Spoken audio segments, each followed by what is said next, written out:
आणि यानंतरची बातमी मुंबईत नाही. मुंबईमध्ये आज कोस्टल रोडचं उद्घाटन झालं, पण उद्घाटनाचा हा समारंभ गाजला तो उपमुख्यमंत्री देवेंद्र फडणवीसांच्या भाषणामुळे. देवेंद्र फडणवीसांनी श्रेयवादावरनं आदित्य ठाकरेंवर निशाणा साधलाय.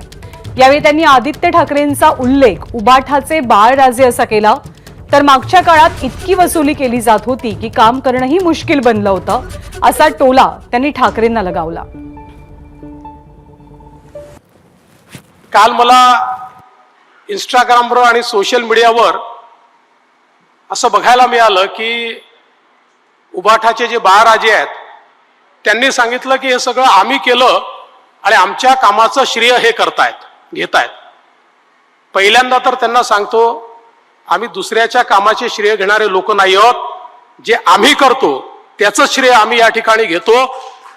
आणि हे जे संपूर्ण काम आहे, खरं म्हणजे मला या निमित्ताने सांगितलं पाहिजे की या कोस्टल रोडची संकल्पना काही नवीन नव्हती. अनेक वर्ष ही संकल्पना या ठिकाणी होती. माझ्याकडे यांचे लोक, म्हणजे यांचे कोणाचे मी सांगत नाही ना, तर ते बिचारे अडचणीत यायचे, हे सातत्याने यायचे आणि मुख्यमंत्री महोदय सांगायचे की कसं काम करायचं, इतकी वसुली चालली आहे, आम्हाला या ठिकाणी कामच करता येत नाही, आम्हाला एक ट्रक न्यायचा आहे तरी वसुली, आम्हाला खोदायचं आहे तरी वसुली, आमच्याच लोकांना कामं द्या, याच रेटनी कामं द्या, अशाच प्रकारे कामं द्या. अशा प्रकारचं इतक्या मोठ्या प्रमाणात त्यांच्यावर दबाव असायचा. हा रस्ता पूर्ण झाला कारण सत्ता बदल झाला आणि एकनाथ शिंदेजी मुख्यमंत्री झाले, नाहीतर अजून 2, 4, 5 वर्ष हा रस्ता पूर्ण झाला नसता.